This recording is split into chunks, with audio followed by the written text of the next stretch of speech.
What is up, everybody? It's the Vish Kumaran show. I'm Vish Kumaran. It's been a long time since I've been streaming. I'm very happy to be back, and I'm joined with a special guest. The always exciting, the always interesting, maybe the prophet of the entire Niners season. Stop. Everything the guy has said has come through so far this season. 95-7 the game, Larry Krueger. What's up, Larry? Hey, what's going on, Vish? Happy New Year. Good to see you. Glad to be with you. Excited for the Niners playoff run. Yeah, let's have some fun tonight. Can't wait. Yeah, Happy New Year to you. Do you have any Christmas traditions, New Year traditions in your family that you guys follow through on? Well, New Year's Eve, if we're home, we used to watch Gary all the time on Kron, right? Okay. So now Okay. we'll still watch the Kron countdown to to midnight, which is hardly incredible. We also watch movies generally, like so because I'm a big college fan, so I'm Right, watching right. Michigan and TCU and Georgia and the whole thing, and then once that ended, then it's like, hey, let's watch some movies, and then a little bit of the countdown, have some bubbly. We got some apple cider for the young guy. And now the last couple of years, Vish, it's also been about me sometimes carting around teenagers Okay. or double checking to make sure nobody needs a ride. You're Mr. Cool Dad who, okay, everybody can go out, but I'll pick you up. You're It's like Mr. go Cool out, Dad, have huh? fun, but do not get in a car drinking and driving, and do Okay. not get in a car with anybody who's been drinking and driving. And just call me and I will drive. I have driven, Vish. My kid, went out and broke down in Capitola. Do you know where that is? No, That's you got to like give me some context. I tried to give you the face you're when talking you about said Santa Cruz. Capitola. It's like Okay. I would say it's like about 75 miles away. And Okay. he like called me at 11 o'clock. Was like, Dad, we broke down, and you know we need a ride. We're stranded. So it's like, I'd rather them call me. I always tell all my kids, I have 4 of them. You know what? Just call me. Just call me. I'm up late, probably doing a live stream these days. So Yeah, you're Mr. 10K on YouTube, right? 10K. We're really How excited does about that that. feel? I mean, I know that's a big congrats to you, not just you though. There's a guy behind the scenes, your great friend and a guy Yep. I've gotten to know a little bit, Len too. Congrats to Right. both of you. Yeah, he's That's helped me a humongous. ton, and we've had a lot of fun, and it's been a lot of work. It's been a grind, but also it's been a lot of fun, and yeah, it's been a great year. I mean, we started in March, and we're approaching now 11,000 subscribers, and it's going really well. Now we're obviously ramping up. Our hottest months have been the last couple months because Yeah. I'm now in the Niner locker room. I'm doing all these interviews. Now the Yeah. players know me a little bit, so we're getting better interviews than I think we got initially.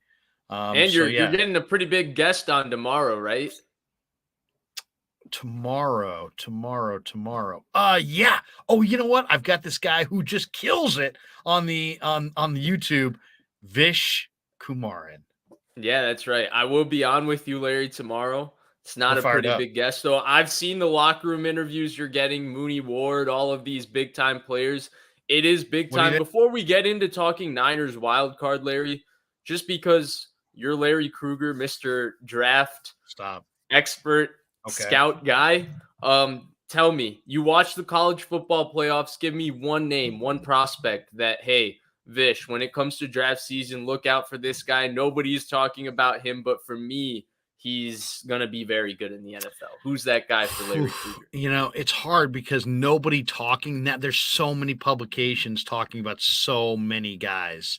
But I'll give you somebody that I think is going to go like in the 3rd round or something like that.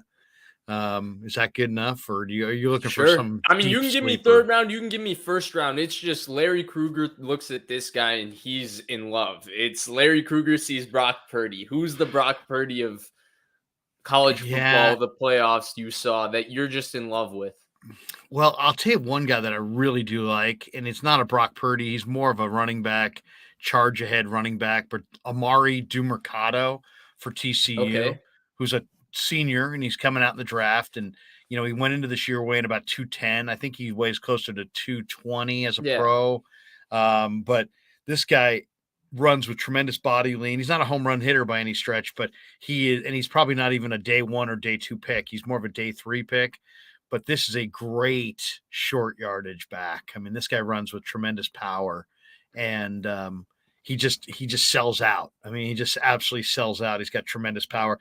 But the guy who I love the most in the draft so far that I've seen, I mean, Georgia's got a can full of guys.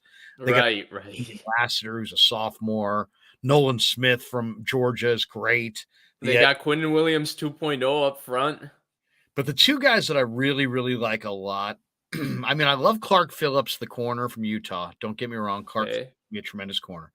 But I love the two Notre Dame, and I love Jahmyr Gibbs, the running back from Alabama, who used to share time at with JP Mason and then transferred to Bama. Jahmyr Gibbs. He's the guy that looks just like Alvin Kamara, right? I mean, he's so fast, and he's 5'11", but 200 pounds. But he's a really good back, and he doesn't have a lot of mileage. So I love Jahmyr Gibbs, but I really love the two Notre Dame guys. Isaiah Foskey's a Bay Area kid. He's 6'5", 260. He's got long arms. I think he might have gone to De La Salle. He's definitely a Bay Area kid. I love Isaiah Foskey from Notre Dame. And I really love Michael Mayer, the tight end from Notre Dame, to the point where if I'm the 49ers and I could somehow find a new home, let's just say Brock Purdy is legit and he just keeps rolling and they win playoff games and they win the NFC and they go to the Super Bowl. Okay, then he's the guy. And in that case, I would really love to try to get Michael Mayer, the tight end out of Notre Dame, who's probably going to go anywhere between 15 and 30. And he's 6'4", 250, but he's a great receiver. And if you put him next to Kittle with the weapons they already have, with Purdy throwing the rock and a number 1 defense, I mean, your chances of winning this. Purdy loves Vish. He loves to throw to the tight end. Threw to Charlie. I mean, Kohler, how many Iowa Notre State. Dame tight ends though have we seen recently go? What you're talking about in that 15 to 40 area was from Kyle Rudolph to Tyler Eifert to Cole Kmet. Is this the next one? This guy's better than all those guys. Better than all of them? Tyler Eifert was very good. Tyler Eifert was really long and had great hands. Cole Kmet, I think Cole Kmet's really good too, actually. He's a good player, yeah. He is. He just doesn't, that offense is growing up around him. But Michael Mayer is I think like a Gronk. I see Gronk.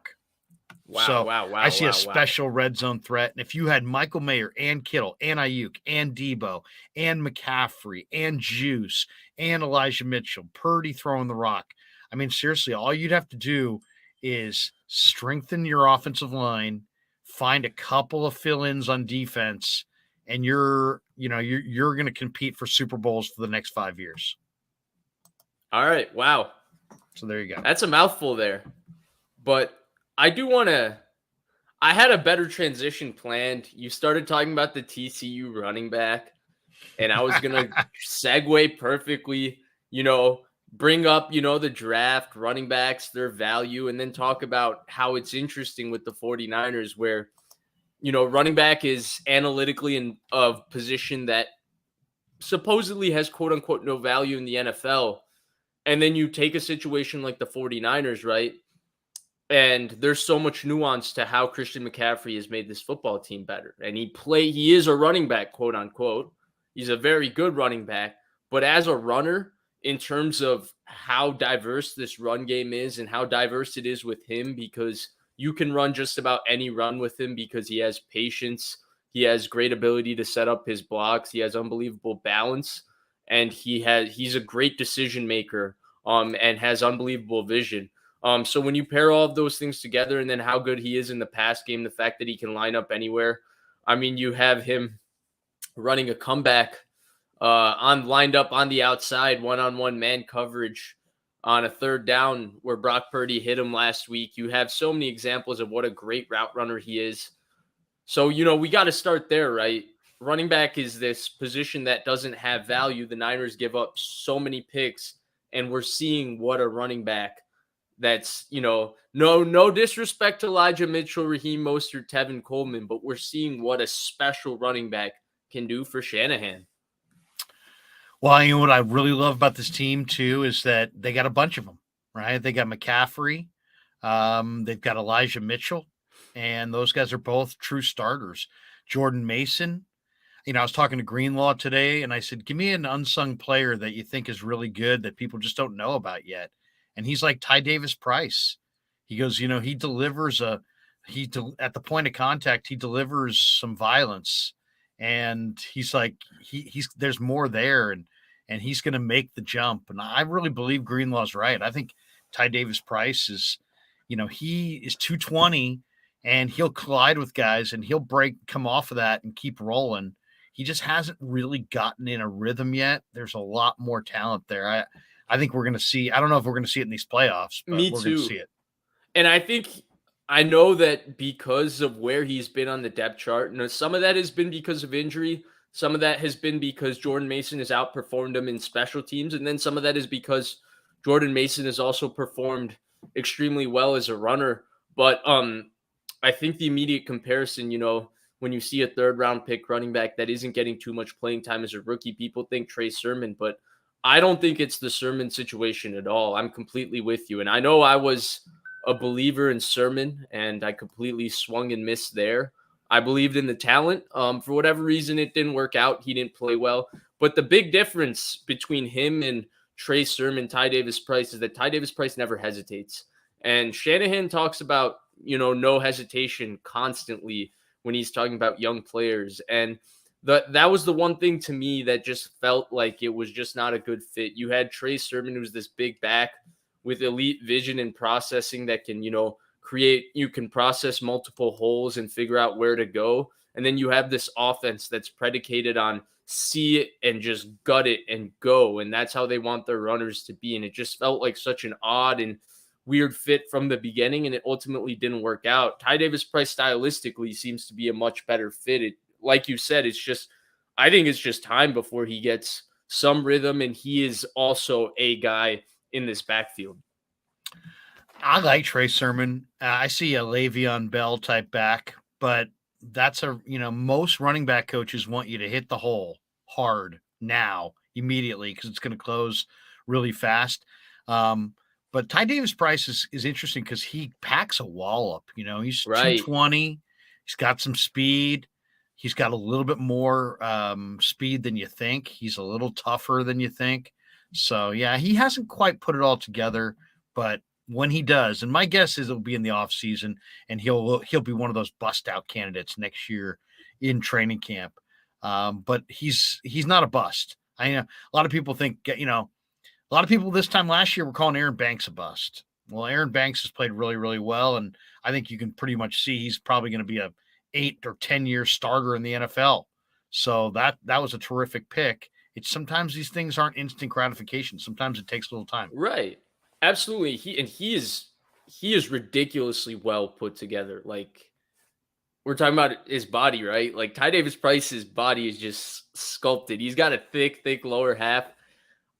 His body kind of reminds me, his body type, not his style and nothing else, but it reminded me a little bit of Doug Martin in terms of how thickly he's built. Doug Martin, muscle hamster. What do you think of that? Is that a fair kind of comparison? Because I don't know, but what I'm trying to say is obviously he's so explosive, but like you said, he is thickly built. Like, he carries a punch, and he really just plays with just unrelenting physicality and just willingness to throw his body around. Yeah, I think that's a good one. I think the muscle hamster was even smaller. Shorter, Ty Davis definitely. Price. Yeah, Ty Davis Price. I was standing next to him today, talked to him for a couple minutes. He's 6 feet tall, about 220, 225. But you're right, he's got a great running back build. And Greenlaw says he's like, man, this guy hands out punishment. It's no picnic to tackle him. I just think it's one of those things that he, after he knows the offense a little bit better, after he gets his, everybody adjusts differently. Some people can hit the ground running day one, boom, they got it. Other guys, especially in an offense like this, maybe it takes a little time, but I think like if they needed him, Vish, right now, they could use him and he'd be pretty good. I don't think he'd be McCaffrey and he wouldn't be Elijah Mitchell, but I think he could be a pretty dependable guy for a half of football right now if you had to, if there was some series of injuries or whatever. See, I don't know if I would go there yet, just because I feel like, look, as a runner, I think they would be fine with him, but playing running back in this offense means so much more than just being a runner, right? And I think that's where, for him and Jordan Mason, you want to talk about the learning curve when they, get more comfortable with lining up at receiver, all the different motions, sometimes how interchangeable them and Debo are, and all of those kinds of things. I think they would be completely comfortable to execute the full offense. So I don't know if, like, from a starting standpoint, like, you could do every single thing that you're doing with Christian McCaffrey and Elijah Mitchell, because they just might not be ready for that yet, given the adjustment it takes coming into the NFL. But from the standpoint of them as runners, I think both Mason and Davis Price are certainly capable. I mean, that's kind of the one thing, to not segue to a different topic. That's kind of the one thing that's been kind of the launching point as Brock Purdy has kind of taken over. The run game has really found its groove. It was really inconsistent throughout the season prior to that, to be honest with you. Part of it was the acquisition of Christian McCaffrey, but even when they originally got Christian McCaffrey with Garoppolo, the run game was still kind of finding its way. It was slowly finding its rhythm, but since Purdy has taken over, it seems about every game they're so balanced. They're throwing the ball obviously exceptionally well. I know we're going to probably talk about it today too, especially when we start talking about the Seahawks in this matchup. And we're going to talk about your guy and how well he's played, because he's been absolutely balling.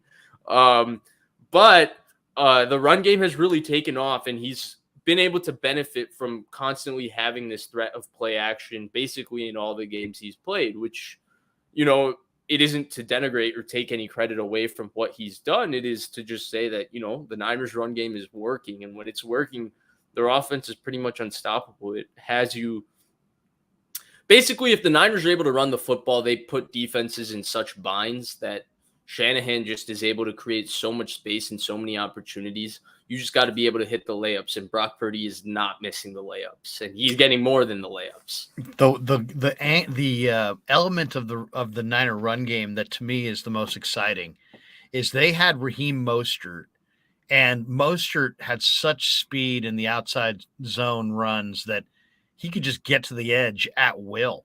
It was like 3 steps, 3 strides, and he was at the edge, and he would beat everybody to the edge, and then he would take it upfield, and it was like, wow, this offense can threaten the edge even against fast teams.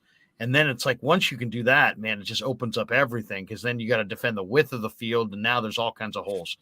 Well, a couple games ago, was it the Commanders game where they ran Ray on a outside zone run, and he got to the edge at will. Right. And I was talking to him about that this week, and I'm like, Ray, you look so natural getting that edge. You looked like Raheem Mostert there.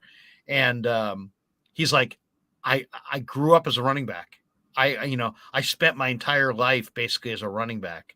So he's like, I feel really the most comfortable on the football field when I'm playing running back, which is interesting, because we think of Ray as a return man and a gadget guy and a wide receiver, a slot wide receiver.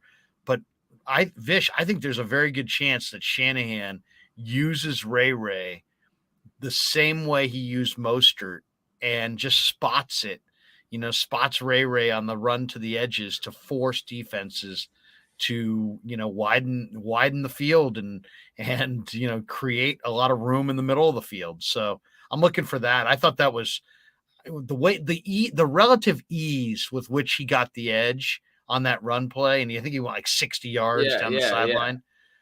That's what was the eye opener. It's like, wow, if they got a back who can get to the edge, and you've got McCaffrey and Mitchell and all these JP Mason. I mean, they're in a very good spot right now, personnel wise. Yeah. And it's funny you bring up that play. First off, I think it has to be mentioned, Ray McCloud was a home run signing for the 49ers. He was not only terrific all year on special teams. He really was. He was outstanding in kickoff returning, and punt returning. He was terrific on offense all year. He really was, Larry. He was very good as a wide Yep. receiver. Besides the one drop against Atlanta, Jimmy G dropped, an absolute dime to him. That was the one big drop he had. Besides that, he's been terrific on offense. And it's funny you bring that up, right? They ran an end around on that play to Ray McCloud, and somebody broke it down. I think it was Dan Orlovsky. It's a really great breakdown of the play, and that's why I apologize. I want to give credit to whoever it was, but it's like you said, right? They broke it down and they showed how it's for the Niners, the way they block that play, even though it's an end around and you have this action with Ray McCloud coming around. It's really how they block that play is just how they block outside zone to the right. And Ray McCloud ran it like outside zone to the right. And yeah, you're right. The way he got to the edge was pretty fantastic. And you talked about the Mostert role. He was pretty much replacing Debo's role. He was not obviously receiving the volume of touches Debo receives, but he was lining up in the spots Debo lines up in the weeks that Debo was out. And so it was very, very nice to see that. And while we're on this run game, right, and we're talking about all these different ball carriers with Debo coming back and McCaffrey and Mitchell, Davis Price and Mason, and then McCloud, of course. Do you think Danny Gray? Danny Gray's another one. Just taking a look at this matchup against Seattle, we know Jamal Adams has been out all year, and I know a lot of people don't think Jamal Adams is a very good safety anymore. I still think he's quite good. They really do miss him and his run defense. He is really, really very good against the run, and he's better in coverage than people want to give him credit for. Especially the last couple of years, he's improved. And then Jordan Brooks being out. Jordan Brooks, I think, is a pretty good off-ball linebacker. It's natural for us to come in and just look at this and think the Niners are going to be able to run the ball, and that's what their focus is going to be. Do you think this is going to look a lot like the 2019 playoffs, a version of it, in this first game where Shanahan is just going to look to run the ball down their throat and just win this with defense and run game? Not to protect Brock Purdy, but at the end of the day, rookie quarterback playoff moment at home, try and keep things as simple as possible for him. Obviously, the moment never seems too big for Brock Purdy, but if you can protect him as much as you can, why not? Do you think this is going to be a game that the Niners just look to run the ball? Yeah, I do. I think they'll really run the ball aggressively at Seattle. I mean, there's really two guys you got to get blocked up front. It's Puna, big 97 on the nose. You got to get him blocked. And then it's Nwosu. Uchenna Nwosu came over from the Chargers, who plays that inside backer spot, or he's playing outside backer, excuse me. Yeah, Nwosu's just a beast. I mean, he's so strong. And he's a smart football player. So those are the two guys. But yeah, I think Tanner Muse was a safety at Clemson, and now he's the inside backer next to Cody Barton. And I think they're going to run it right at those guys. And I think it's going to be a run heavy game plan. Now they're still going to use Brock because I think Shanahan really does believe in Brock, but they're going to run it. They're going to have success running it. And then they're going to play action pass off of it. They're going to have success doing that as well. So that's what I see. I think it's a great matchup. I was really happy when Detroit beat Green Bay and ended Green Bay's season, because Green Bay, quite frankly, you got a Hall of Fame quarterback, you got a really good secondary, you've got, I wasn't worried about Green Bay because Seattle. of Rodgers, but I was more worried about Green Bay just because they brought probably the most physical mentality they would have brought to the playoffs in the last whatever years under Matt LaFleur, because they were really, the last few games that they were winning when they went on that 4-game winning streak, they were basically a defense and running game football team. And those type of teams, no matter who they are, always scare me. But that's a little besides the point. I agree. This is a really nice matchup with Seattle. And I'm actually going to agree with you as well. I do think they're going to look to run the ball, but I think in terms of running the ball, it's a different year from 2019. I think Shanahan has seen in calling the games with Brock Purdy, like the first half against Washington, the offense just is on fire if he's just aggressive and just lets Brock Purdy play. When he tries to manage him like the first half against Washington and stuff, it kind of just pigeonholes the offense. And and really bottles things up. I think he has the utmost belief in Brock Purdy. He calls plays like he's just 100% sure, that Brock Purdy can take on anything and everything. They've been utilizing Purdy's processing. Purdy he has so much poise. I think that the offense is just going to be so much in flow and rhythm. I mean, the last time they played Seattle, I was going back and watching that game, right? It's hard to think. Brock Purdy played pretty well in that game, and we find out, later. We didn't know exactly at the time. We knew he was injured. We didn't know the extent of the injury, and now he's going to be fully healthy coming into the playoffs. Debo's coming back. I didn't think Debo had the best game. I thought he looked very rusty in that return against Arizona, but it was a nice game for him to get his feet wet and going. And I think him coming back is huge.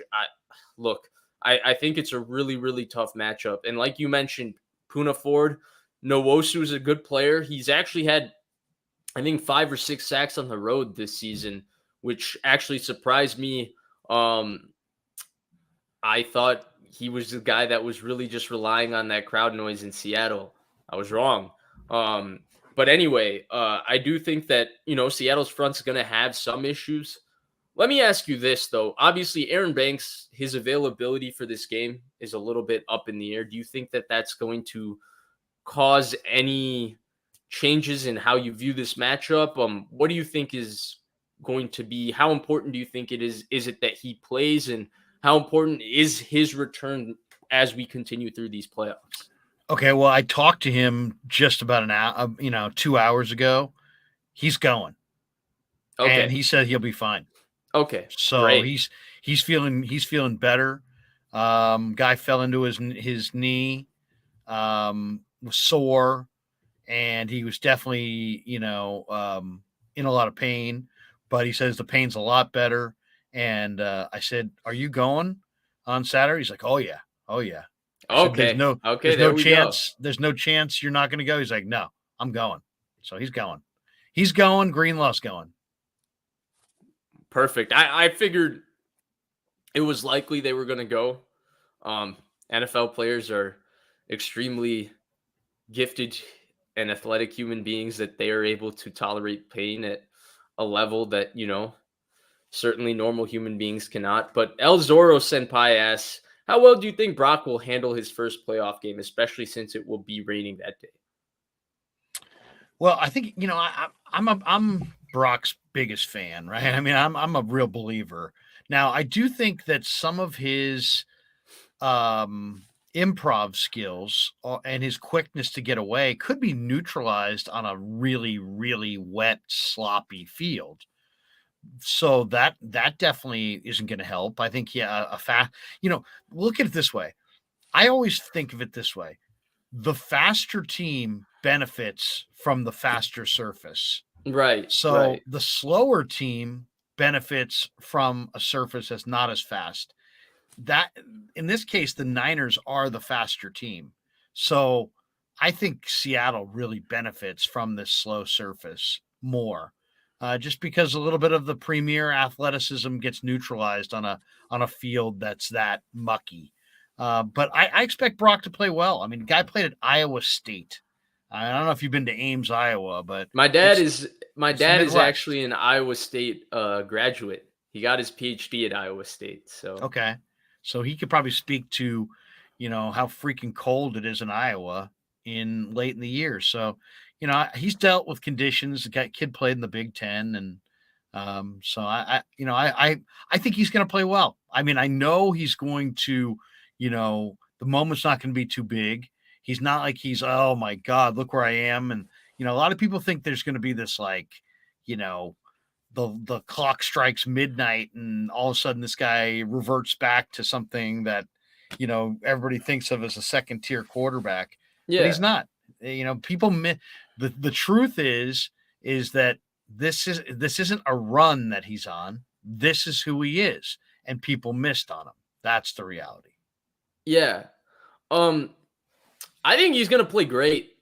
And the reason why I think he's going to play great is there's nothing about his game that I think is going to not translate to the playoffs, right? He plays on time. He plays with great timing. He throws the ball accurately. He's a very good processor. He's a good decision maker. Sometimes, he can be a little aggressive with his decision makings. There were times where he's been a little bit conservative actually with his decision making too, but that shows growth in some ways too as well. For him, I think that in a lot of ways he's just so poised, so under control all the time. He's playing in an amazing offense with amazing weapons.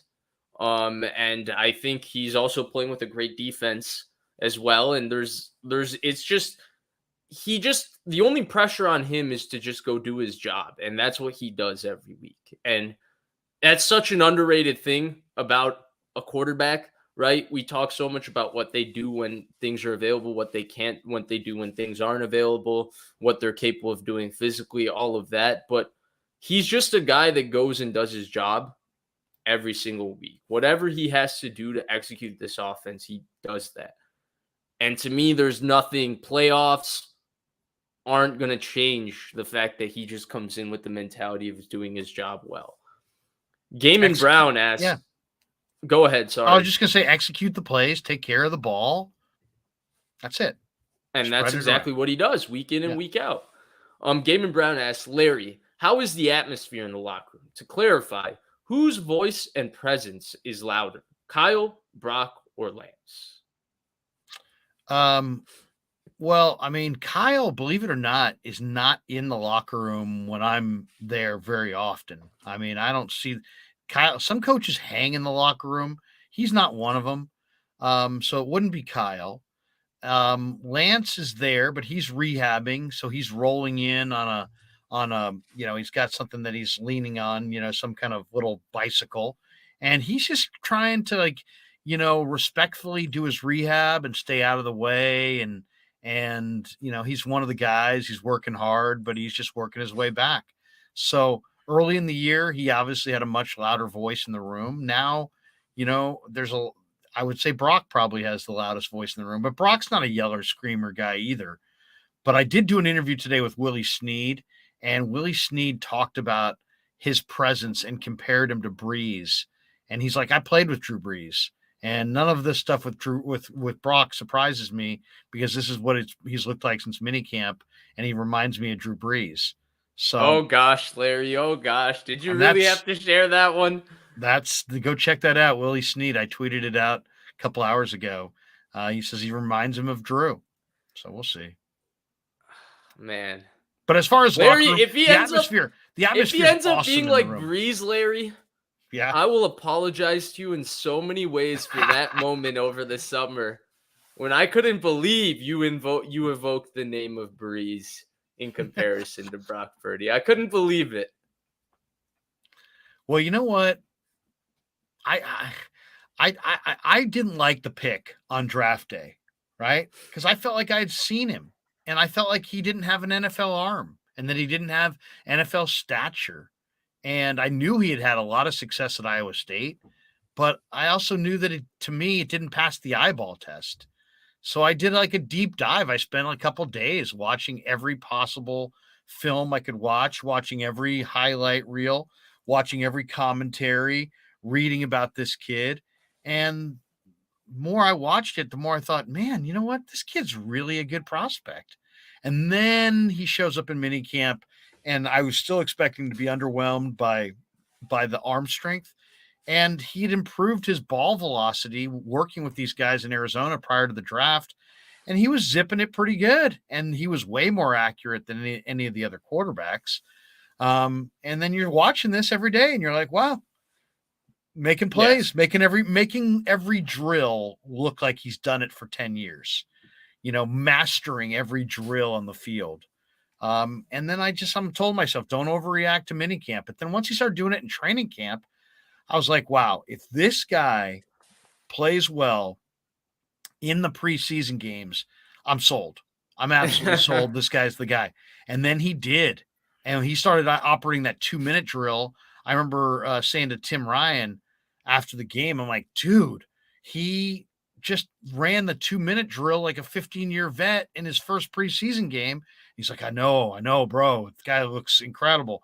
So at that point I was sold, and then it's just he's gotten better and better. Then I interviewed him a couple times, and I realized that there's this competitive fire that he The has that presence is real, burns. right? Yeah, and That he's presence tough. is real. He's also got really high expectations. His dad was a pro player as a pitcher. His brother plays college football. It's a family of athletes and achievers. Faith is a big part of his deal, and that's what keeps him kind of grounded. But he's a lot of the same things you saw with young Tom Brady coming out of Sarah, coming out of Michigan. He's football's vitally important. He's competitive as hell. He's really, really smart. He's really, really humble. The ball comes out on time and he plays to win. He shows up to win. That's what he Yeah. did in the preseason. I mean, how many rookie quarterbacks in their first start work the play clock down to 2 or 1 in the preseason to try to win the game? He was showing Shanahan and the offensive coaches, I know how to play winning football at a high level as far as game management. And then it's just a matter of, hey, can you make the throws? And then he showed that he could. So the nice thing is he's not a dink and dunk guy. They have a downfield passing attack. It's hard That's to a not like mouthful there, Brock Larry. at this part. At this point, it's hard to not like Brock. No, that part I definitely agree with. And I think he's definitely got a presence about him.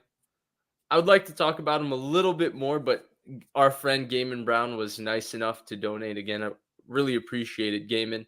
And he says, not looking for a clickbaity, but fans want to know, is the locker room already sold on Brock?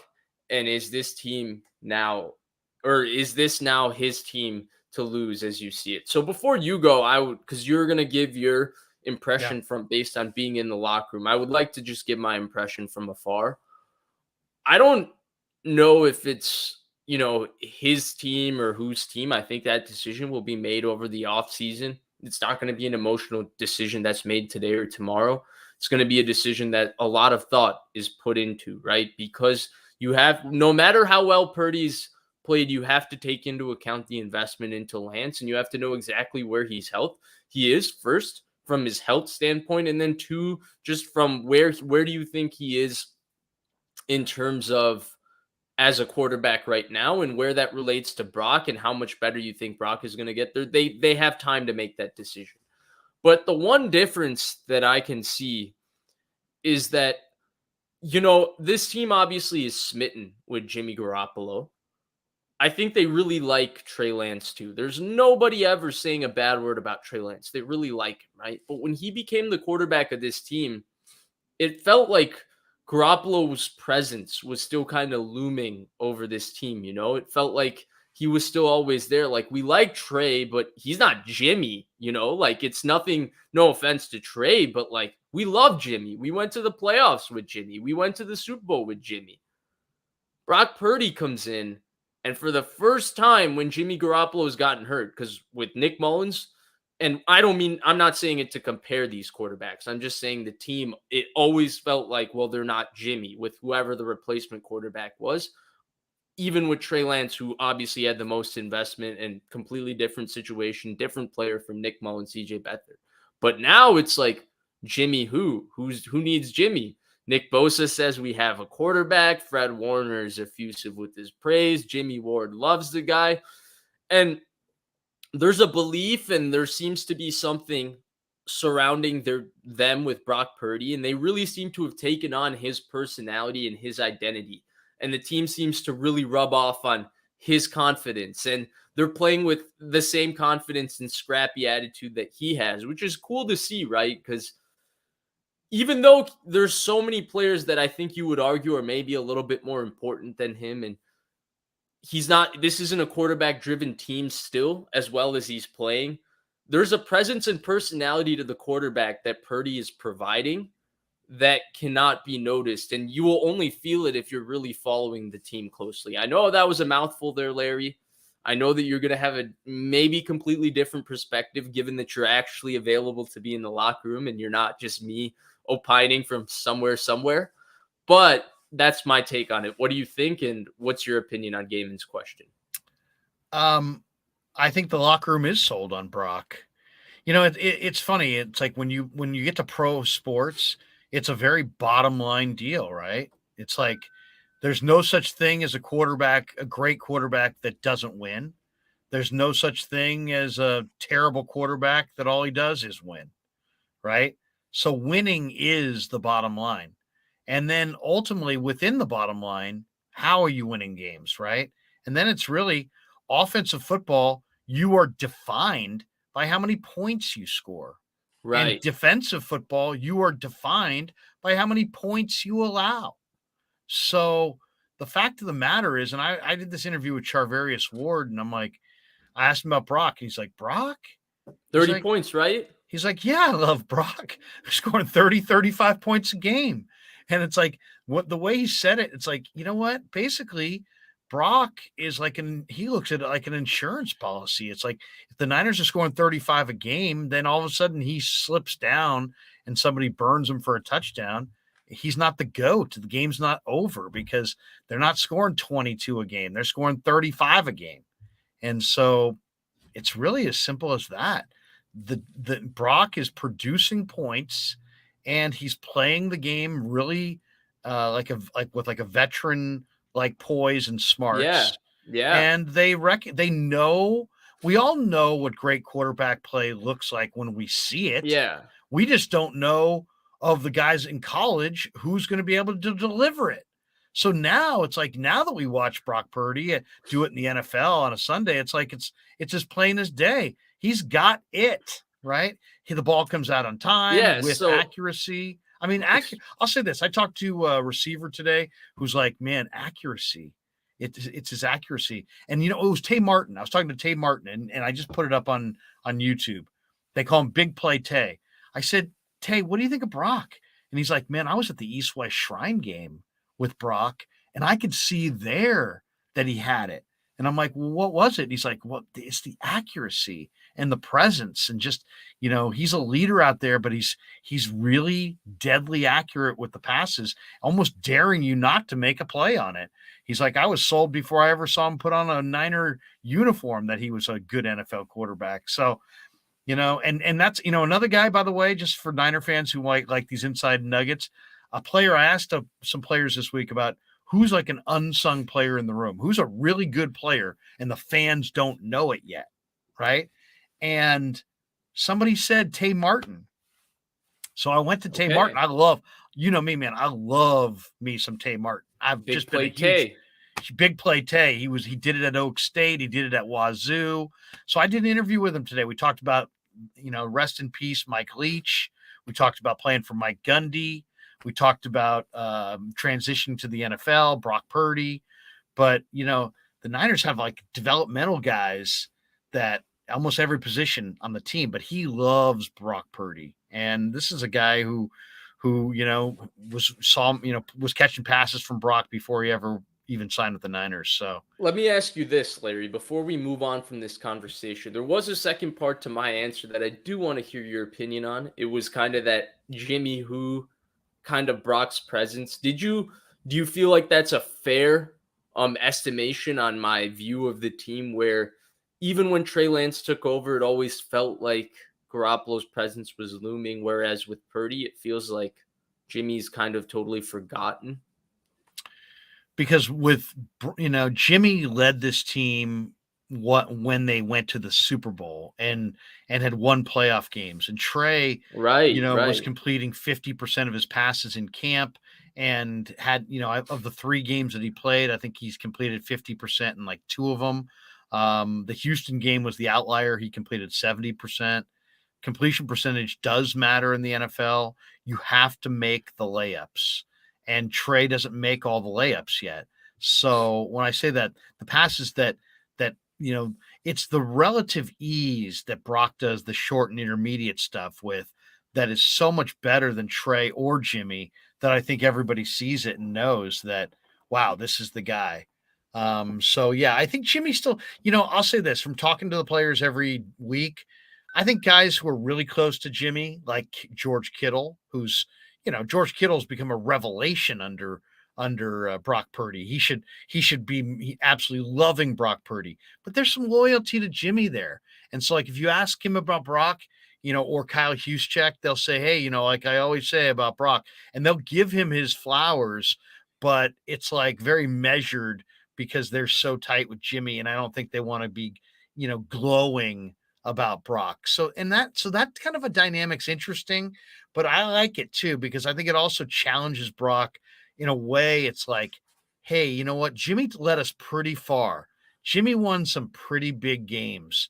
You're not quite there yet. It's almost like they're dangling the carrot in front of Brock. And I don't want to say that they don't believe in him, because they do believe in him. I really think they believe in him more than Jimmy, but they like Jimmy. So they're a little bit less effusive in their praise of Brock than they will be in a year from now, almost guaranteed. That's interesting.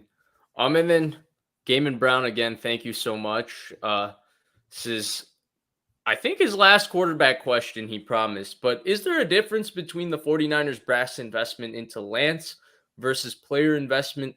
Which vote in this particular organization carries more weight? I think this is a better question for you, Larry. You you definitely have a better grasp and understanding of, the power dynamics and some of the political situations with the 49ers, given that, you cover this team from such a close proximity and you have for so many years. So what do you think of this? I think the players determine everything. I mean, it's the players' team. And so you can't force, like I don't want to say Zach Wilson was forced on the Jets, but to some degree he was, and he might not have earned that place, and they kind of gave it to him. And I think a lot of problems kind of stem from there. Yeah, I mean, the 49ers front office and Kyle Shanahan made a huge investment in Trey Lance. And if it was just between Jimmy and Lance, yeah, they want to see Lance potentially. They want to see their investment, pay off. So they were always going to, protect that. But now they've got Trey Lance and they like him, but he's a raw prospect that needs more development. And they've drafted another kid who's doing it. So it's like they're invested equally in both because they drafted both. Yeah. So I think the players are the truth, and they're invested in the truth. Because you know why? When I say that, I mean, like, there's no guaranteed contracts. There's no agenda. When I say the truth, I mean, they're invested in today. Who can help us win today? And that's who they're going to be most behind. So they believe it's Brock Purdy, so they're most behind Brock Purdy. The 49er brass, I think, probably is, they're very aware of what they invested in Trey Lance, but they're also smart enough to know that, all these guys are prospects until they do it. And some do, some don't, some will, some won't, as the song goes. So I think that. So I actually have to disagree with you here. Okay. I think that you're taking the conversation actually a step too far for where we are right now. I agree with you. I think it is player driven. But I think that the situation that the 49ers have created for themselves, right? The goal, I think, and this is where the conversation becomes complicated, right? The goal is ultimately to find a starting quarterback that you feel like you can win with long term, right? That is the ultimate goal. It doesn't really matter how you find him, right? So it doesn't matter whether that guy is Trey Lance or whether that guy is Brock Purdy. Now, Trey Lance is going to get more opportunities to prove that he's that guy because he's been invested. There's a lot more resources invested into him, but it doesn't matter if Brock Purdy becomes that guy. And that's where, when I look at the situation with Purdy, right, I don't really know how to project it yet long term, right? I look at a guy and I think that I actually see a lot of things that make me think that he could be a franchise level quarterback in a lot of ways for the 49ers. But I don't know if I'm ready to say that yet after 5 starts. What I do know is that he's been excellent in the 5 starts when he's gotten to play. I know that for a fact, and I think there's an opportunity for it in the future. But I also, the way I see it is right now they have probably financially the greatest QB situation you could have besides having a top 5 quarterback, right? If you have a top 5 quarterback, even if he's making top dollar, he's worth it, right? If you have Mahomes, you have Burrow, you have Josh Allen, even if they're making $70 million, whatever, they're worth it. Top 5 quarterback. Everybody else, I would much rather have 7th round pick and cost controlled rookie 1st round pick. And that's where the way I see it actually, Larry, is that I don't know if that it's really a one or the other type situation right now or anything like that. I think both have an opportunity to get better. Both are pretty cheap. Both are young. You have different levels of investment, but ultimately, I do agree with you here. It comes down to just who's playing better. And everybody's going to find that out and everybody's going to see that. And I think we're going to go through an offseason seeing that as well. I don't know who that's going to be. My guess would be that would be Brock Purdy based on the play I've seen from both players. But there's still plenty of time. There's things that can happen in the offseason. There's injuries that can happen.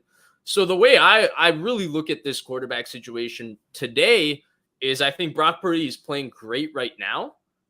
And I don't think Jimmy Garoppolo, even if he comes back, should replace him. They should just ride this season out with Brock Purdy. And next season, he deserves every opportunity to compete for the starting job. Maybe Trey Lance deserves that I think he deserves that opportunity as well. Maybe they will give him that opportunity. I'd expect them to. And I think it's cost effective, and you just kind of see who wins out in that kind of a situation. And my guess would be Purdy right now, but I don't know. And that's where I think a lot with the quarterback situation still remains unknown. The best thing about it is that it's so fiscally responsible for the Niners. It's financially such a stable quarterback situation that, even if your worst case is that Purdy is the starter and Lance is the backup, yeah, it sucks that you invested so much in Lance for him to be the backup quarterback, but then you invested so little in Brock Purdy for him to be the starting quarterback, so it evens out. And financially, it's going to be the cheapest quarterback room in the NFL. It will be. Oh, it's a great situation for the 49ers as long as Trey, through his agent, doesn't demand a trade if he loses out on the competition. That would be a concern I would have. Okay. I wouldn't want, I'd want to find that out. I think Brock Purdy could be great for Trey Lance. Why? Because Brock Purdy does a lot of the nuances that NFL quarterbacks do. He does them with ease, and he can show, he does so many things well that he provides a great example for Trey to work next to. But there's also the reality that if the 49ers go on a run like they want to this year and go to the Super Bowl, then I don't know why should there be a competition? The whole goal in the sport is to go to the Super Bowl. One guy's played really, really well and led you there. Are you really going to take a chance on some competition next summer? I'd rather divest myself of the asset and go get somebody who can help me win Super Bowls and not have so much draft capital wrapped up in my number 2 quarterback when I have a 23-year-old number 1 quarterback that just took me to the Super Bowl. So we've had this conversation before, so I don't want to really linger because I know that you and I are going to stream quite a few more times between now and the end of the season, and then quite a few times in the off season as well. And this conversation is going to come up even more. Sure. I have my doubts and questions about Lance's value in terms of what you would be getting in a trade. Now, if he seeks a trade himself, that changes the conversation completely. If Purdy takes them to the Super Bowl, it changes the conversation. If he wins the Super Bowl, it changes the conversation. I'm going to leave this right here, right now, because it's the Vish Kumaran show. That's what it says up there. So I get to make this decision, Larry. So I'm going to leave this conversation right here, right now. Okay. But I do think, because there's a couple more things I want to talk about with the Niners and the Seahawks and all of that, but we will come back to this, Larry. There's a lot that I have to talk about. There's a lot I need to say. I have a lot to say about the differences in some of the things I've seen between both quarterbacks that I've just been kind of holding in. But we can have this conversation any amount of times as the season continues and as we move on. But We got a couple more donations to get to. Really appreciate it from everybody. Thank you for the support. Please like, subscribe.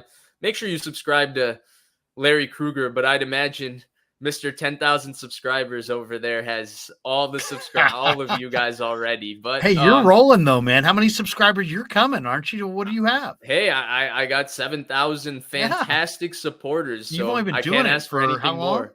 How many months? I've been on YouTube for quite a while. I think I joined November of 2021, I want to say, or November of 2020, but it's been inconsistent. I took a year off. Even this year, it's been a little bit in and out, but hey, I have aspirations to do it more consistently. But go, 2 Point Office Hours, it's OH, but I'm going to call it office hours because I'm that close to college. Says, I think everyone is relieved that they don't have to waste their Super Bowl window waiting. Wow, that's tough. Waiting on Trey to throw a spiral. Trey never made sense here. So before you go, Larry, the Trey never made sense here was an argument I made before the draft. And I could very easily agree with you and say that it's true just because of the timeline and all of that. But I don't know if it's exactly fair to say because that injury to Trey Lance this year kind of warped our entire thing to see the plan with Trey Lance unfold, right?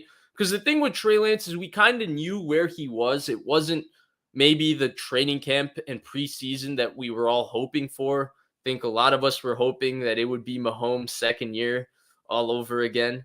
And I don't know about the training camp. The reporting sounded like he was inconsistent. I do know about the preseason, and I talked about it a little bit. It was a little bit disappointing, I thought.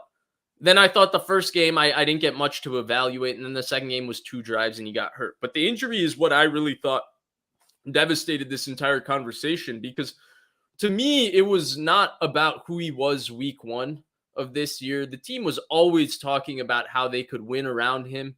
And the goal was, hey, if he keeps playing and he gets better and better, what could he be by week 11 and week 12 and week 13? And that's where you hope that at that point, he's showing flashes of a guy that's right there in the middle of this Super Bowl window. And he's giving you every bit of those franchise vibes. Unfortunately, we didn't get to see that because he got injured. And so that's where I don't like putting an absolute on this conversation right now, even though this was an opinion that I had before and it would confirm my prior, because I don't think it's necessarily fair right now to put a bow and tie up this conversation when the story is still yet to unfold.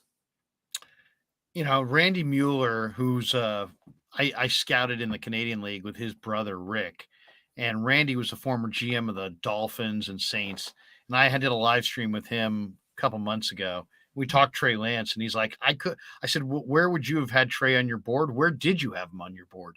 Okay. And he said, I couldn't even have Trey Lance on the board because there wasn't enough college resume tape to really, make me confident that I could give an evaluation. I couldn't even have him on the board.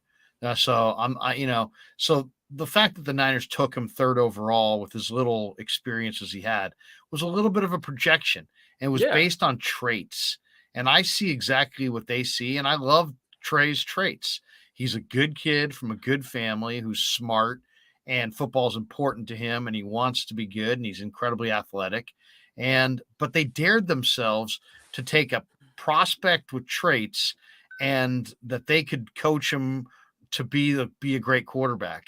And I think the desire was to find the next Mahomes, the next Josh Allen, to find that next guy who had ability to make plays off schedule, but could also play from the pocket. And I think long-term, Vish, that is still the plan, that Trey will be a guy who's a pocket passer who gives you a little bit more athleticism and can extend plays and really be a very efficient quarterback in time.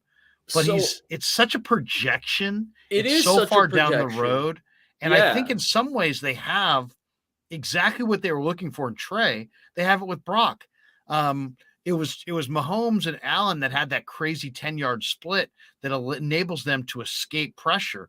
Brock has those same traits, except Brock is a polished pocket passer, unlike Trey. He has all the game experience, and he has escapability. So in a lot of ways, Brock Purdy is an off-schedule thrower like a Mahomes, like a Josh Allen because of his mobility, but nobody really saw him as a Yeah. pocket passer, and so they didn't see that he was a pocket passer with mobility. So And that's really what he is. I hate to cut in here because I No, actually please want to do. emphasize this point. I think this is really important. And this is just an important thing for quarterback discussions in general for me. Like, yeah, we can talk about the athletic traits too, but to me, the second part of a play, which is when the timing of the drop doesn't line up, you hit your back foot hits the ground, you can't release the ball. Now I got to make something happen. The called play didn't work, right? The second part of the play, the off schedule part, it's its own talent and instinctive skill set. And I think the label that gets placed on quarterbacks is if you're big, you're athletic, and you have a strong arm, he gives you something off schedule, right? And for me, my favorite example of this most recent was in the draft, Justin Fields, right? On paper, Justin Fields should be everything when the play breaks down too. And in a lot of ways, he does as a runner give you a lot when the play breaks down. But to me, he even at Ohio State, I thought he was, for being such a great athlete, and at Ohio State, he threw the ball very, very accurately down the field. I didn't feel like it was natural for him. Okay, the play is dead. Let me use my athleticism, get out of the pocket. I have these great receivers and give this play 10, 3, 4, 5 more seconds the way an Allen or a Mahomes do it. He likes standing in the pocket really deep and just keep patting the ball, and he wanted to push it down the field from the pocket. And he took a lot of hits and a lot of sacks doing that. He made a lot of great throws standing in the pocket too at Ohio State. And so I bring up Trey Lance because a lot of people, I think, put this off-schedule label on him, and I think he's shown some off-schedule ability. But to me, I've brought this up before. I don't feel like it's just a natural, instinctive thing with him. Whereas Brock Purdy, to me, even though he's not this big guy, he's athletic, but he's not, like a guy that you put out and you say, special athlete or top level athlete at quarterback. There's just something about him that knows how to make plays. He just has a natural way of dropping his release down to 3/4 and throwing it around a guy when he has to, putting the ball with touch and layering it when he gets outside of the pocket. It's just a natural instinct for making plays. And I want to go back to a point I brought up with you because I think it's been lost in all of this. And it was that Sage Rosenfeld point. And I remember playing the Sage Rosenfeld's clip when Brock Purdy first started and how he said Mike Shanahan was smitten with him. But there's a second part of that interview with him and Ross Tucker when he talks about how their offense in Iowa State didn't have a lot of answers. And it really forced Brock Purdy to adapt and be creative. And that's where he's developed that instinct. And now he has an offense with all the answers. And he's giving you everything that's there typically when it's on time and on schedule. But now you can see that natural instinctive playmaking, whatever that is that he's developed, and he's out there going and making plays off schedule. And I'm so glad you brought it up because to me, the biggest difference is, right, like the best way I can describe this analogy for me is Herbert versus Burrow, right? Burrow's the better player off schedule between the two. And Herbert is the more quintessential thought of as the better off schedule player, right? He's faster. He's got the stronger arm. He's probably a better thrower on the move, but Burrow just has that natural, slippery, creative magic to him. And Herbert's a little bit more mechanical where he just tries to play from the pocket and execute what's there. Still good off schedule, but Joe Burrow is near the Allen Mahomes level off schedule. And that's where I don't think it's just all about traits. And there's something instinctive and playmaking about Brock Purdy that has nothing to do with the traits that makes him a very, very good player off schedule. He makes great decisions too. Yeah. I mean, I think there's a couple of elements that are really, really important here. One, Brock Purdy is his play action pass game compared to Jimmy is night and day. As far as Jimmy was so uncomfortable turning his back on the defense that he had to go play action pass, usually out of a shotgun. Right. And where Brock, and every time Jimmy ever turned his back on the field, that if he on the defense, by the time he turned around, he needed to kind of recalibrate where everybody was. And he was never ready to throw. He always needed a second and a half. Remember, he wrote see the safeties, and then he wrote the possessive instead of the plural with safeties. He got clowned for that. But see the safeties was when you come off play action and you relocate, you have to look where the safeties are, see if they rotated, and then immediately know where to go with the ball. Somebody like Kirk Cousins, criticized a lot, but he does that very, very well. And Garoppolo also, it's not his background, right? Yeah. New England spread system, good play action team, but spread system. Eastern Illinois. So he's really good at that shotgun, 1-step, 3-step quick game from there. That's his bread and butter. But Brock, when he flips around, he'll do it from under center. He'll sell it. His play fakes are great. He sells them great. But when he turns back around, he knows exactly where the receiver is and where the receiver's supposed to be. And he knows, and he's ready to throw as soon as he turns his head, where that's a huge advantage.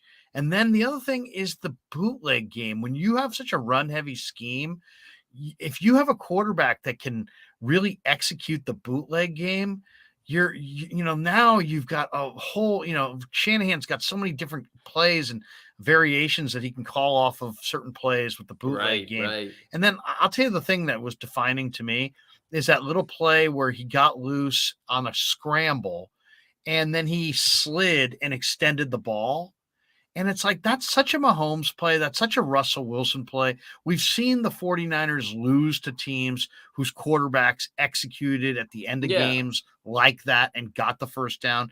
And that's where I think Brock is going to be really special, is when the Niners get Shanahan has had a real problem. And I'm not saying anything out of school. I'm not saying anything that I wouldn't say to Kyle if he were right here. He's had a real problem finishing big games that his team should win. Under Brock Purdy, that will cease to be a problem. Brock Purdy will finish the big games where Shanahan calls it, they're ahead, they needed to take care of the football and put it away. He will put the game away. I don't know if I can go that far yet. But I do think he gives him a veteran presence at quarterback that he's been lacking his entire time in San Francisco. And it's not anything against Jimmy Garoppolo. It's just that there's a field awareness and a command to Brock Purdy that was never there with Jimmy Garoppolo. He's just a high awareness, high IQ football player, right? And that just showing the ball and being aware of where the first down marker is. And it's just those little kinds of things, throwing the ball away when he has to, knowing when plays are dead, not taking stupid sacks in the 2-minute drill, little things like that. It's just calculating risk reward. Right. Play clock. You talked about it, managing the play clock. These little things that he does himself because he's a veteran player and has played so long. For whatever reason, Garoppolo never showed that level of command. I don't want to sound like I'm just criticizing him for no reason. Like, he's injured and he actually played very well this season. So, but really there's just a veteran quality to him. Yeah, I agree with you. We got a lot of comments to get to, Larry, and I still got a few more topics. So let's run through these. James Foster says, Lance on the Colts makes sense. What do you think, Larry? Yeah, if I'm the Colts, if I'm Chris Ballard, I'd love to have him. I'd absolutely love to have him. I'm thinking what I would want if I were the 49ers. Quentin Nelson.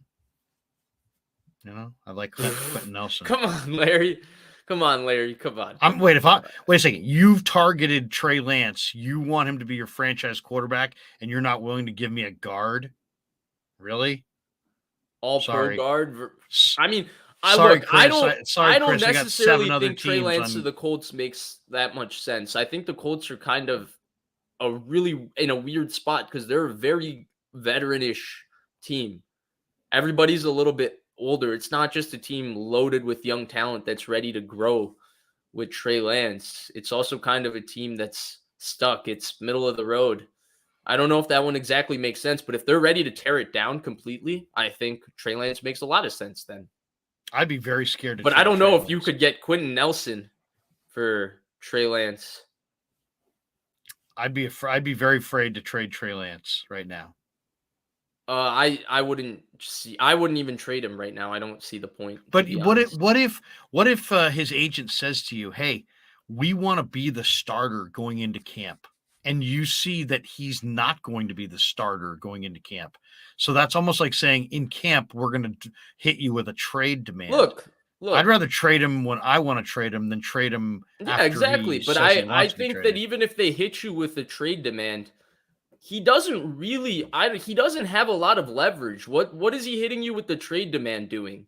I had potential when I was drafted 3 years ago, and then I sat one season. I didn't play my last season of college, and now I'm hurt. He doesn't have a lot of leverage. I don't see any reason why the 49ers should trade him because he has not been anything that wasn't promised before the draft, right? The personality is lined up every which way, which what they thought before the draft. The work ethic has been what they expected before the draft. The talent has been there, right? His arm has been as strong as what we thought it would be. He's been as athletic as what we thought it would be. He's also been as unpolished as we thought he would be. So when you throw in all of that, I don't see where his agent can be making demands. And I just look at it for the 49ers. It's financially so nice to have him where he is, but appreciate the donation from Gaiman Brown, who says civil educated dialogue, liked and subscribed. Really appreciate it. Then he says, Gaiman Brown, I really appreciate it. Keep your money, man. Please don't be donating like this. He's emptying the clip. Right. He says to everyone who tries to start the Vish and Grant drama, how miserable are you? Visit. I'm assuming that meant Vish has a right to earn a living off of his own talent, seek happiness. I appreciate you saying that, but I don't mind. I understand why people ask it. Me and Grant had a great run together.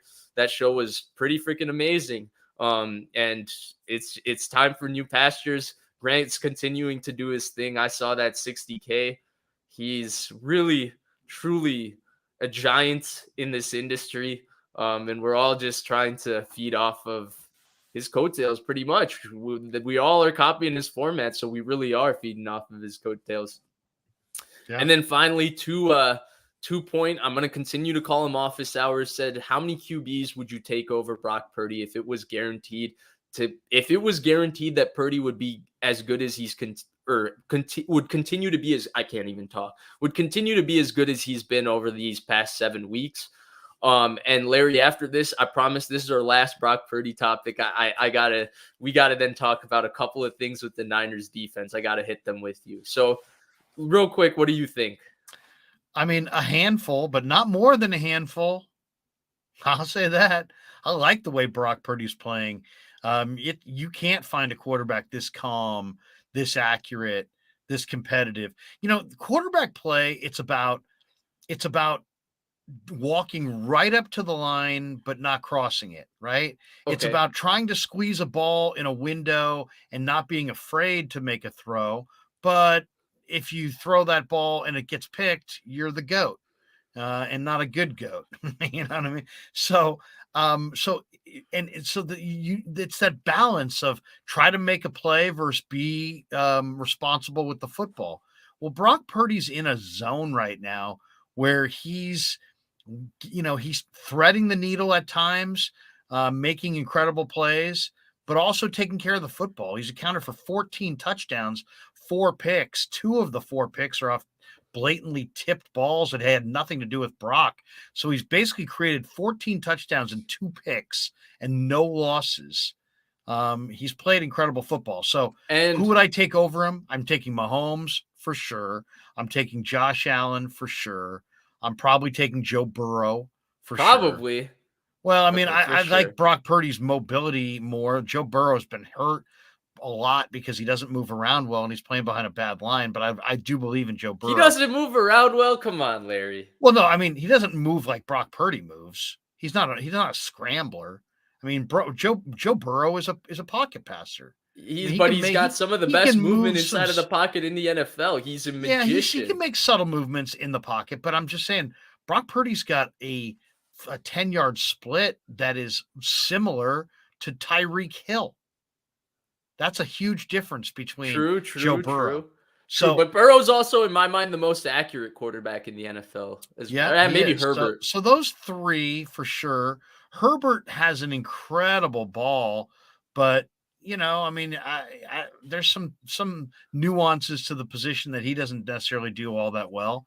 And then the list would get really lean after that. I mean, several of these, I'm taking Brock over Cousins and several playoff quarterbacks. So I think he's really good. I think he is. I don't know where he ranks in the NFL, but I would say for sure he's a top 10 quarterback. Okay. 10. That's a lot. Yeah, so I'm trying to think. First things first, the 14 touchdowns, 2 picks. Yeah, you mentioned a couple of them, right? Not his fault. And then one of those 2, right, was a 50-50 ball on a 4th and 1 that he threw to Brandon Aiyuk. Obviously, it's an interception, but not really a decision you get really upset at your quarterback ball for. was on the hands. He tipped it in the air. Right. So, okay, that's fine. And he's definitely played really, really well. I don't want to take that away from him. But I don't know if I would go 10. Maybe he's played in the top 15 range. That's what I would say for sure. Because there's a lot of guys. I'm sorry, Larry. I feel Go like ahead. if you put them in this offense with these weapons, Well, and I look, there's a second. What about 9 and 29 though? I Vish? agree. Without I Jimmy, agree, I mean, Larry, but those quarterbacks are not good. We're talking about the best quarterbacks in the NFL. And there's a few names. And I also want to mention one thing that could completely discredit my point and enhance yours too. So I will get to that. But if we're talking top half of the league, no way I'm taking him over Mahomes, Allen, Lamar, Burrow, Lamar, Justin Herbert, longevity-wise, Lamar's been hurt. Trevor Lawrence. I like Trevor Lawrence. Jalen Hurts. It's all right. I mean, he's had a great year. Brock Purdy has won a great 7 games. Come on, Larry. Hurts has had a great year. He's also got 2 terrific receivers. I agree. Great offensive line. He's got two of the top 5 offensive linemen in the game. He has 2 of them on his line. So Purdy has 2 great Purdy receivers. has Trent, a great tight end, a great running back, a great play caller, the best left tackle maybe we've ever seen, right? Maybe. But here's the thing about Hurts is that my whole thing with Hurts was not that he wasn't good or had talent. It's that he would get hurt because they ran him so much. And here we are, it's January, and he's not 100%. So we'll see. Let's see. Okay. And Lamar, Lamar hasn't played in weeks, and Lamar has fallen behind in playoff games and looked like he's just totally incapable of leading his team from behind. So I don't know. I think the Ravens and Lamar are a lot of front running. They can win if they get a lead and it's run. If you get a lead on them and make them pass, I want to see it. Okay, Larry. Either way, I'm going to say I love Lamar. 15. I mean, it's a great talent. You say top 10. There's a lot more debates that need to happen here. But again, the Purdy conversation is going to continue. I don't want to keep talking about Purdy here because there's a few more things I want to touch on. And then finally, Titus Muller says Kyle is great. My biggest frustration with him, though, is how he seems to hone on a few skill players and not diversify targets more. We need the so many weapons moniker. Y'all think this will improve? He's got some big time guys. He loves McCaffrey. I don't know if they're trying to justify the significant compensation that they gave to Carolina to get him. That might be part of it. But I would have loved to have seen them spread their touches around in the backfield better than they have. But he loves McCaffrey. He loves McCaffrey. Kittle, I think, his whole renaissance is due to the fact that, Brock Purdy throws the seam pass exceptionally well. And Kittle is open down the seam, and it's a skilled pass, has to be layered over the linebackers in front of the safety, and it's not Jimmy's strength, and it is Purdy's strength. And now we've seen Kittle score 6 touchdowns in 3 games or something like that, 4 games, something like that. So I actually think a different guy has benefited the most. I think the guy that's benefited the most is Brandon Aiyuk. And it's because Purdy plays with such great anticipation and timing. It just lines up so well. And Brandon Aiyuk has been so good all year. He's been absolutely outstanding, and he's run his routes with such great urgency and intent, and then he's done such a great job of getting up the field, making the first guy miss. He's been outstanding after the catch. He's really put together an outstanding receiving season all around. He's been terrific as a blocker as well, and I think he's been the one that's benefited the most from Purdy, because we're just seeing Purdy's timing and anticipation really line up. And then he really works the middle of the field really well off play action, and that works really well with Aiyuk's intermediate route running. We're seeing a lot of like sail concepts with out routes and stuff that Purdy seems to throw the ball well. So I think that Aiyuk loves him. Aiyuk's like, man, this guy's the real deal. So Aiyuk's a huge fan of I Brock's. believe it. All right, so no more Brock Purdy talk for the rest of this show, Larry. Let's talk 49ers Seahawks. Okay. And the reason we talked about Brock Purdy for 30 minutes today is because I don't think there's a lot interesting about this matchup, because this matchup to me is very simple. And Seattle's offensive line is much improved. Those two young tackles are very talented. But Seattle's big issue is they can't block the 49ers front four. And if you're unable to block the 49ers front four, nothing else gets going, right? Like, to me, Seattle actually has a very good offense. Their weapons, to me, are actually really, really good. I like Geno a lot, and I think if you give Geno time, he can throw the ball down the field very accurately and consistently accurately down the field very well. But the big issue in these two games has been that he's not had time, and then pressure has gotten to him, and he's had to check the ball down, and then they've not been able to establish their run game. I actually think if you give Geno time, there's some things to be had on this 49ers defense. And I think that's not because of the 49ers defense. I think it's because Seattle's two receivers on the outside are very good. Metcalf and Lockett are both top 15-ish, top 20-ish receivers in the NFL. I think Lockett is consistently so underrated. He is so good. Metcalf is also very good. I know Larry Krueger does not like DK Metcalf, but again, maybe a side conversation for another day. We can agree Lockett is very good. So I do think they could take advantage of some things, because the best place to attack the Niners defense is obviously outside the numbers. Fred Warner kind of completely eliminates the middle of the field. Both the Wards are so good in coverage, it's hard to target them, and that leaves poor Diamador Lenore, where teams just throw at him relentlessly on the outside. He gives up a couple plays, and fans are ready to go at him. It happens. You're going to give up a couple plays. To me, the only concerning thing with him was in the run game versus the Raiders, when he was just a little bit late replacing, and Josh Jacobs made him look funny a couple times. But he's been very good in the run game otherwise, so that's not really a long-term concern for me.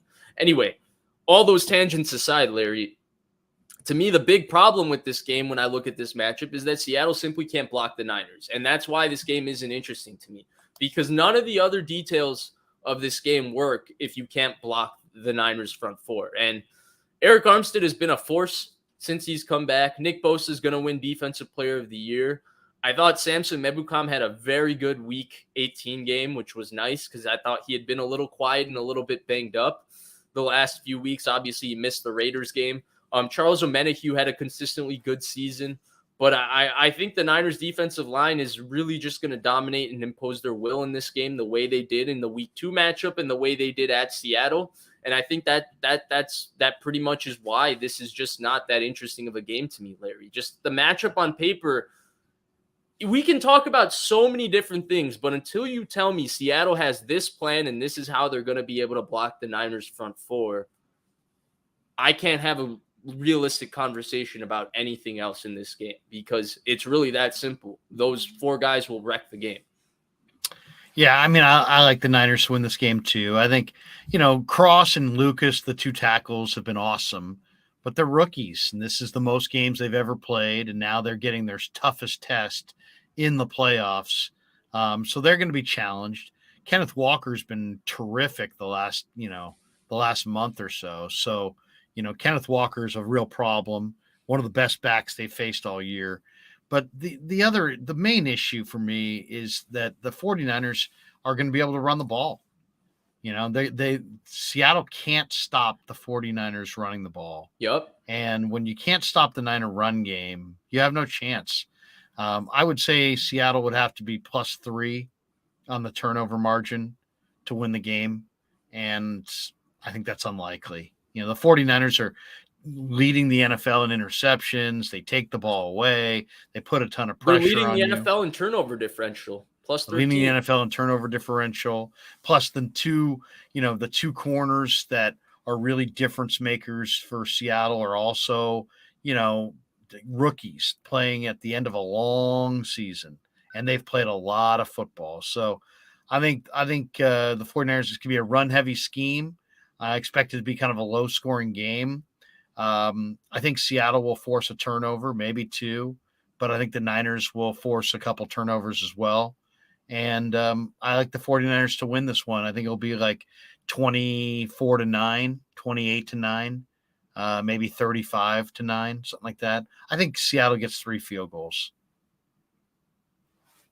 Yeah, I don't expect Seattle's offense to do very much. I think this week is going to be a nice reset for the 49ers defense. And I think they're going to be as locked in as they were at the beginning of the season and they were after the Chiefs game for that stretch of 6-7 games. I think they're going to put on a show. Nick Bosa always comes to play in the playoffs. Yeah, I agree with you. 3 field goals sounds about right. And Seattle's really had a magical season in a lot of ways. They've had a good season. And I would like this conversation to be more interesting just because we're talking about a game. And as much as I would like to be like, Seattle sucks, blah, blah, blah, blah, blah, I also really like football. So I would like to talk about this game like from a matchup standpoint in an interesting manner. And to me, there's interesting things that could be happening about this game. But like you said, there's just 2 main things that until you explain to me how those things are happening, I can't figure out the rest of this game. And basically, until you explain to me how Seattle is going to stop the run and how Seattle is going to block the 49ers front 4, I can't have a conversation about anything else that's possible happening in this game. And that's really the problem. And that's why we can preview the game in 10 minutes, Larry, and talk about Brock Purdy for 35, because there's not really much to this game. It really just comes down to the 2 trenches. And the 49ers have such a massive advantage in both those areas that it feels like they just feel overmatched. They just feel like they're going to overwhelm Seattle again for the 3rd straight time. I think they will. I'm not really that concerned about this game at all. I think that this is a game. The 49ers are scoring 30 a game. So even if Seattle keeps them down, and they score 24, I still think they win comfortably because I don't see Seattle getting lots of offense in this game. You got Charvarius Ward matched up on DK. It's a great matchup. It's the reason Charvarius was brought to San Francisco, most likely. Then you have one of the great route runners on the other side in Lockett, but he's smallish and doesn't really make, they know him well. I mean, they're going to blanket these guys. The Niners have a ton of speed on the second level. They get physical with Tyler Lockett. Yeah, they get physical with Lockett. They get so physical with DK that he gets knocked off his game and starts getting penalties. DK is really only a go pattern guy, so they kind of know what routes he's going to run. They kind of are, because of the different skill sets that the 2 Seahawk receivers have. They're very predictable. I mean, you're not going to see Lockett go across the middle for the most part, but at the same time, you're going to see him do a lot of the short and intermediate routes. You're going to see DK run deeper routes, but he doesn't run. There's not a lot of cuts. He's not running a lot of ins and a lot of outs. It's a lot of go patterns and posts and deep routes. So he does run his fair share of digs and out routes and stuff like that, comebacks. I think, Larry, you're a little hard on him. There's not a lot of route refinement from DK. I don't see he's not the most, he's not going to double move. He's not Justin Jefferson coming in and out of his breaks, but he does it there's a power and an urgency to him when he comes out of his breaks, and he definitely goes and finds the ball out of the air. I would say in some ways, I don't think his route running is maybe as bad as you described. Well, I just don't think that they try to do a lot of things with him. But I also think that the Niners have been able to get in his head the last couple of games. Yeah, that one I agree with. And kind of get him off his game. And then, Kenneth Walker's got a lot of talent, but it's been a long year. He's a rookie running back.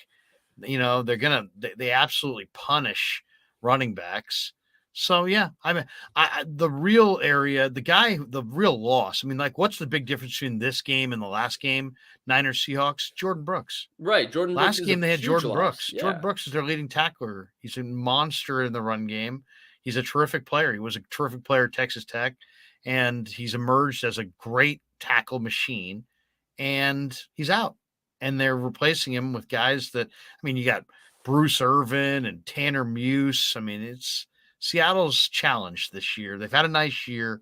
They're gonna fight in this game, but they're gonna lose. Yeah, and I think you bringing up Jordan Brooks is very important to this conversation because to me, if Seattle's defense was fully healthy with both Jordan Brooks and then the forgotten man I brought up earlier with Jamal Adams, you can maybe kind of convince me that they could come up with a plan to stop the run. But Seattle is kind of limited, and they're kind of limited in what fronts they can really run because they just have had such a struggle stopping the run. And because of that, they've had to do certain things and run certain fronts to stop the run. And because of that, I just look at it as you just can't convince me that there's going to be something different or they're going to have some out of the box creative plan that's just going to be so good that it's going to, stifle the 49ers offense. It's just a bad matchup for them at this point, I think. I just feel like the Niners are going to overwhelm them on both line of scrimmages. That defensive line on the Niners is too good. Nick Bosa is too good. And there's too many rookies at the end of a long year. I mean, a rookie plays, 13 games maybe in college, something like that, or senior in college, maybe 13, 14 games, maybe, in the pros, you got, 3 preseason games, then you got 17 regular season games. So you've already played 20 games. This is game 21. It's far more physical. It's far more taxing. I just think when you look at Seattle and how many rookies they lean on, there's like 6 rookies that they lean on to play major roles. All have played great too this year. Yeah, I mean, it's been a great class. Don't get me wrong. But Kobe Bryant, Tariq Woolen, Kenneth Walker, Abraham Lucas, Charles Cross. These guys are, probably gassed. That would be my guess. I mean, that's a lot of rookies, and their rookies have played too. It's not like their rookies haven't played. Their rookies have played and been the starters, fixtures. I mean, it was a great draft by John Schneider, but I got to think that late in the year they're going to fade. Yeah, I think that's definitely possible. And like you mentioned, the attrition of the season, just going through all of that. I mean, Niners fans remember it with Nick Bosa, his rookie season. He hit a little bit of a wall. Yeah. It happens to the best of them. It's just part of growing and finding your feet in the NFL and just finding how to manage your body throughout the season and being in the right shape to manage your body throughout the season. It's a learning process and a growing process. So that's definitely a very good point. Larry, we've been going on for an hour and 33 minutes. I just realized that looking up. I mean, time has been flying for me. I don't know about you. I know Absolutely. that we got to stream again tomorrow. And I did save a bit of there's still so much meat on the bone with the Purdy conversation. Do you have anything else to say, Larry, or what do you think we should call it for a night? Well, one thing, let's see. What else do I have to add today? I think when you look closely at the 49ers, the one area that gives them just a huge advantage over almost every other team going into the playoffs is the relative health and depth of their defensive front. And they can just come at you in waves. Kinlaw's healthy. Armstead commands a double team. So does Bosa. And then you've got plays again. You got Ebukam. You got a guy that I talked to today in Jordan Willis, who's runs in the 4.5s. Menahue's down to 260 and is balling. Kevin Givens is making his way back. T.Y. McGill has played good football. That's a good name. Kerry Hyder has probably the best motor of anybody. Drake Jackson. Drake Jackson's 6'4", 270 and can do backflips. I mean, they are number stacked. 52, the guy in the practice squad, Michael Dwuffer, I think Dwumfauer is a player. Dwumfauer, that's how you pronounce it. He's flashed to me too. That's been the surprise to me. He's flashed a lot to me when he's played. He's good. I mean, it's amazing, really. It's amazing. Kalia Davis is on the NFI list. Watching him practice is like breathtaking. I mean, he's 290. He's 295, and he's literally fast. I mean, does he look really like? Who fast. Does he look like to you? Will Tuquafu? I just threw that name out there. He looks like Warren Sapp. I'm kidding. He looks like Warren Sapp, Larry. He looks like Warren Sapp. He's 295 pounds. He's solid. I'm not gonna say anything because this could be our Brock Purdy, Drew Brees moment all over again. So I'm gonna say, okay, I believe you, Larry, but Warren Sapp. I'll say this too. It was really obvious to me when 3 years from now, when they look back at this offseason that John Lynch just had, they're gonna say this is one of the best off seasons of all time. Okay. Why? Because look at what he's got already. Danny Gray, Spencer Burford, Brock Purdy, Jordan Mason, Ty Davis-Price, Nick Zakelj as a future starter at right guard, Drake Jackson, Samuel Womack. And then there are the signings, Ray McCloud, Mooney Ward. I mean, not only that, but I mean, I'm talking about just the draft too. Like Quantrez Knight is on the practice squad. He's got an NFL future. I was talking to Greenlaw today about how talented Marcelino McCrary Ball is. He's going to be heard from. He could be the Jason third linebacker next year when Kalia Davis, Tay Martin. I mean, I'm telling you, man, you're going to look back on this thing 3 years from now. All those guys I just named are all still going to be on this football team. And, it's going to be a really good team. So, to me, that's my big takeaway on the 49ers. If you look at the Niners and know their history, they had 85. They traded up for Jerry Rice. Okay. 86, they traded back. They wound up with 8 defensive starters, including the future Hall of Famer Charles Haley. Is this the 1986 draft? That's the 86 draft. What stemmed out of that? 87, 14-2.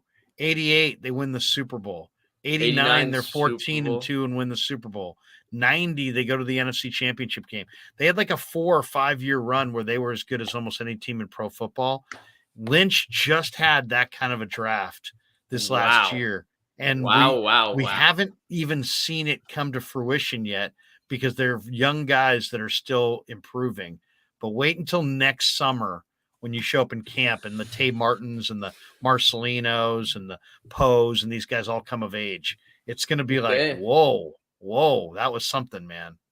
All right, Larry, I'm taking your word for it for sure.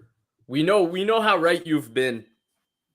Before we go, I will leave this conversation with the Brock Purdy point that I promised to share and then forgot to. And the one thing I will say about Brock Purdy, right? I'm an it factor hater in sports in general. I hate that vague generality. I hate how it gets thrown around. I like talking in facts. I like talking about what the player actually does, what they're capable like tangibles. Of doing. Right. I like you're not an intangibles, you're a tangibles. I hate talking about intangibles because we're projecting when we're talking about intangibles, right? Like you and I aren't there actually interacting with this person as a teammate, as a sport. We are passing a judgment based on a perception that we are, creating from viewing the player in a certain context. So I don't really like it. And I think it definitely hurts me when I do draft stuff because I just try to play off how much I like the player when I watch him. And sometimes I get stuff right. A lot of times I get stuff wrong, but I don't mind getting the stuff wrong because I just really like the process. And so it's okay when I get it wrong because I just try and learn from it and try and see where I went wrong. And there have been some really bad wrong ones over the years, but I feel like my process is slowly getting better. It's still pretty bad, but it's getting better. Anyway, tangent besides the point. Brock Purdy. And so when a lot of people talk about quarterbacks and quarterback evaluations, right? When you hear GMs and coaches talk about, they go beyond the film evaluation and they talk about, well, I want to see what he's like with his teammates. I want to see what he's like in his locker room. I want to see how he carries himself when the team's losing. I want to see how, how he is when the team's down in the fourth quarter. And all of these things, sometimes I'm like, why do you really want to see that? Like, you run so many tests on these people, you kind of know who they are as people, you know how gifted they are. I feel like the gifted people usually are capable of, pulling it together in the fourth quarter and getting the job done when it counts and all of that. So I don't really like that conversation in general. But Brock Purdy is somebody where I'm seeing what the meaning of that is, right? There's a few other examples like Joe Burrow, you can definitely see it. Brady, obviously, you could see it. So there's a few examples, but I don't really like talking about it. There's something about Brock Purdy. There's something about his presence. There's something about his poise, and there's something about his gritty, competitive nature. There is an it factor to it. Now, what does that exactly mean in the long term? I don't know. Yeah, Chrissy 1687 has got me. Well, yeah, no more Purdy talk. I went back on my word. I love Brock Purdy too, not just Larry. but yeah, I just there is an it to it. There is an it to it, Larry. Well, let me just say this. Everybody uses a different measuring stick to measure these prospects. The 49ers long ago, and I bet you they still do it, but during the Tony Rossano years, they relied on what they called QABs. Okay, QABs. Okay. QABS. And it stands for quickness, agility, balance, and strength. Okay. And they would grade out prospects on QABs and how they registered in those four areas: quickness, agility, balance, and strength. And when you really think about it, quickness is so much more important than 40 times. So escapability is about quickness. It's not about 40. You're not running 40 yards. It's about how quick can you run 10 yards. Right. So I think that in a lot of ways, Brock Purdy, when you cut through and start all the minutia and all the, well, he's only 6 feet and he's only this and he's only that and this, and you get down to, does he have quickness? Yes. He's got a 1.55 10-yard split. He's got tremendous quickness. Does he have agility? Yes, he does have quite a bit of agility. Does he have balance? Yes. He throws from a solid base with his feet under him most of the time. He hardly ever throws off balance. He's made a few, and they could have been picked, but for the most part, he throws consistently with balance. Yeah. And then does he show strength? And he does. He's got greater strength than you think. He's got strong legs, and he can take a hit. So he's got he's well put together. He's short, but he's a thick guy. He's well put together. He'll be 215 pounds at 6'1". Yeah, 6'1", not quite 6'1", probably like 6 and change. And but Larry, are you 6 feet? I'm 6'1" and change. I'm almost okay. 6'2". So when you stand next to Brock, I'm about the same height. We're looking eye to eye. Okay. But he's but more than anything, when you talk to him and you realize, man, this is a man of faith. I think that matters. This is a man of he was incredibly competitive. And that's like, these are things that can't really be, he's very grounded, but why is he so grounded? Well, because he's this man of faith and he's got this incredible competitive fire. Where does it come from? I don't know, but you can tell when you're talking to him how competitive he is. So, and then the intelligence factor. An old football scout told me a long time ago, he said, nobody can play quarterback in the NFL who's not really, really, really smart, because there's so many factors you have to digest and go through. Even just a simple play call has so much verbiage in it that your memorization ability gets tested. So you got to be smart. You got to be tough. You got to be accurate. You got to be quick. You got to be elusive. You got to have a bunch of traits. He has them all. And to hear Aiyuk talk about him, to hear Willie Snead talk about him. Have you heard Debo talk about him yet? Not too much, but I haven't talked too much to Debo. But there's a belief, and I'll say this: the first game where he came off the bench against Miami, that next week in the locker room, the team is destined. They found out that Jimmy's hurt seriously. They know that they're destined to play the rest of the year with a third string quarterback. And yet there was this enthusiasm and bounce around the room like nothing happened. Like, hey, you know what? We're going to the Super Bowl. It's like, well, that would never happen except for one thing. He already won them over with how he played in practice. So they weren't Right, concerned. right. The rest of us were like, "Oh my God, they have no quarterback." They're like, "Yeah, we do. We got a guy. He's pretty good."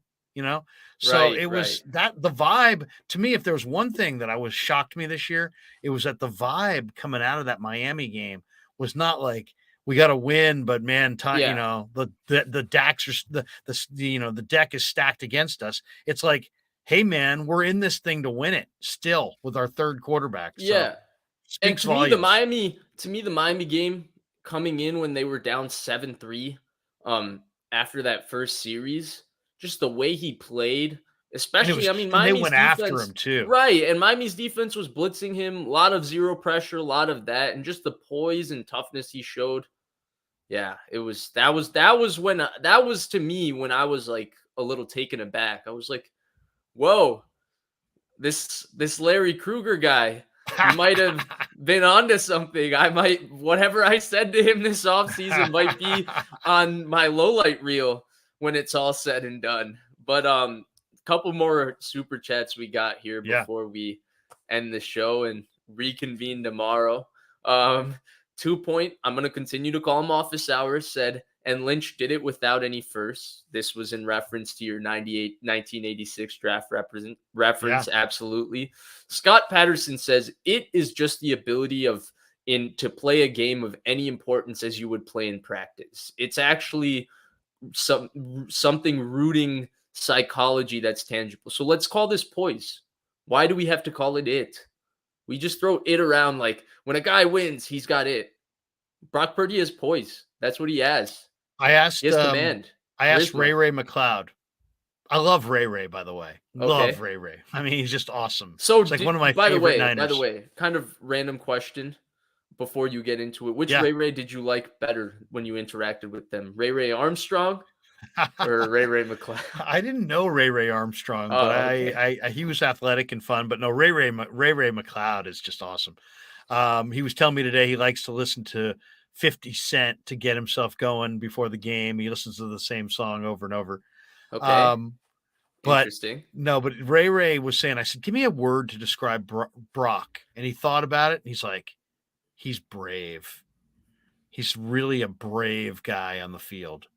And that isn't that kind of an interesting word from a player to describe of another player? Brave. I mean, the game's incredibly physical for everybody, but for him to say that Brock, the trait that he would say is brave, kind of shows that this kid's he might be. You might see a diminutive player and a smiley face, but there's all kinds of toughness and fire and competitiveness there. I love that description in so many ways. And I've never written about the 49ers. I've never had interest in writing about the 49ers.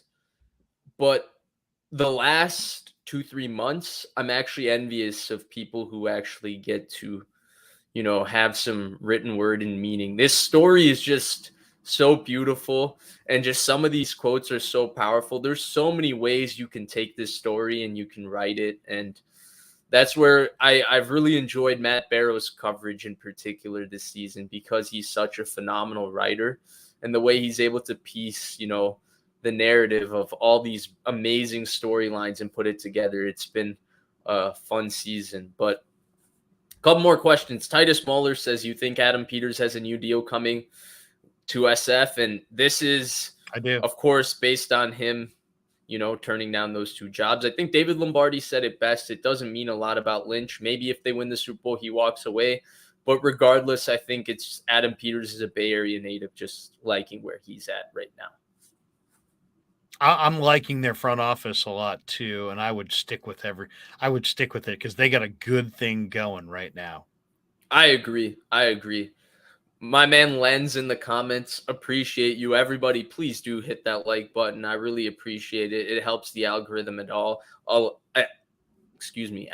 Algorithm A lot. Wow.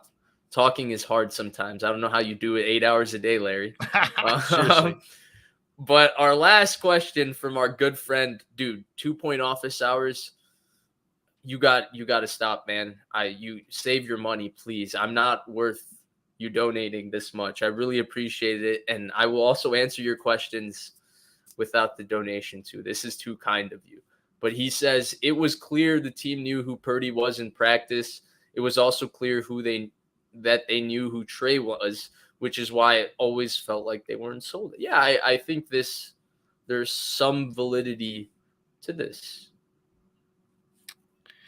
It's a process, man. And Trey has got great traits. I really believe he'll get there, but they challenged themselves when they drafted him that Yeah. they were drafting a guy with great traits that needed coaching and that they could provide that coaching. And I believe it's all going to still work out as long as Trey's patient, and they're patient. But that's what Trey needs. I think Trey needs to be patient. I think Trey's agent needs to be patient. I hope Trey does not demand a trade. I hope he decides to stick it out here because I think this is the best place for him. I think he'll fulfill his potential here. It may be a windy road. It may take time, but I don't think I don't think the book's been written on Trey yet. I think Trey's a really good prospect. Yeah, I agree with you. I don't think his story is written at all. I think it's still very much up in the air, and we'll see how his career turns out. But I also think it's fair to say in a lot of ways, especially how Shanahan called the game with him under center. I think they were a little freaked by his up and down training camp performance, and they were ready to manage him for the first part of the season. And I think the team knew that that was kind of the situation. Um, I know it's not something people like to hear, but it's an honest estimation to me of where the situation was at the time. Again, like you said, I don't think that writes the story for Trey Lance's career. A lot of quarterbacks have had to have the game called that way early in the career just because you're not sure how they're going to execute certain things. In fact, I think it was called the right way for him. I'd rather have it called that way than you call the offense normally, as the Jets did for Zach Wilson. You find out, he's just not ready to do all the basics at that level yet. And there's some hesitancy and comfortability that still needs to come with Trey Lance's game. Although even that, I'm not even sure if it needs to come or if it already is there or if it's not there at all because the sample size is way too small with him. But I'm with you.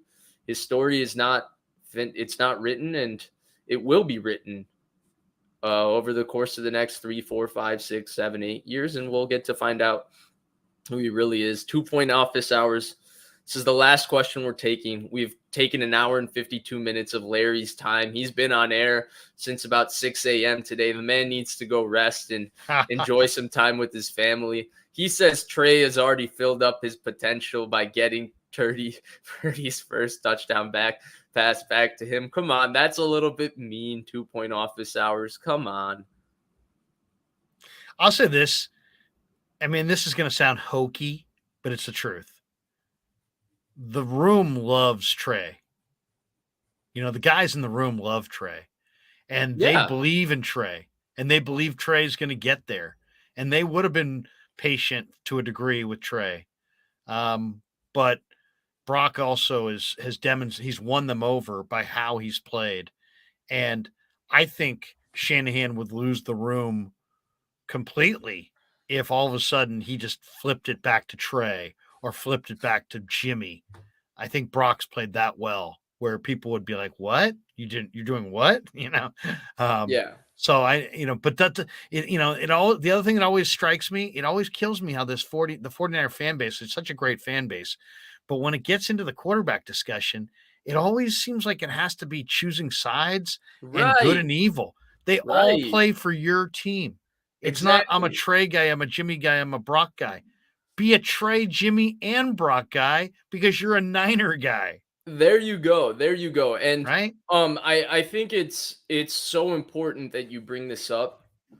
And that last part of what you said is really important too, right? Because people think that the locker room has this hidden agenda that they like this guy. I think the amazing thing, and this is going to be my closing statement for the day. It's going to be a small rant about the culture of this team. I think the amazing thing about this locker room and this team is that they embrace everybody. They embraced Hoyer, they embraced CJ Beathard, they embraced Nick Mullins through the good, bad, and the ugly. They embraced Jimmy Garoppolo through the good, bad, and the ugly. They're embracing Brock Purdy. They certainly embraced Trey Lance too.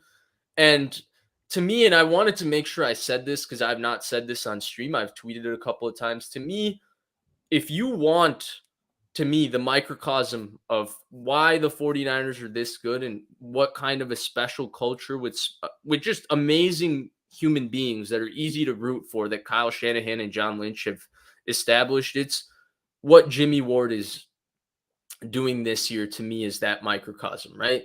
He gets hurt earlier in the season. He's a team captain. He's the longest tenured player on the team. He's a top 10 safety in the league, and he's been a long time starter. And for the sake of this defense, a little bit of, to find balance in other areas, Gibson is a good veteran player. They didn't have a good veteran player at nickel.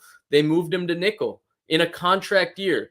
And he's not only played nickel at a high level after a rough start, he's played nickel at an elite level, both in coverage and against the run. He's a special player fitting the run from being a nickel. He does it as well as, if not better than, K'Wan Williams, who was very, very good against the run as a nickel, especially for a little guy.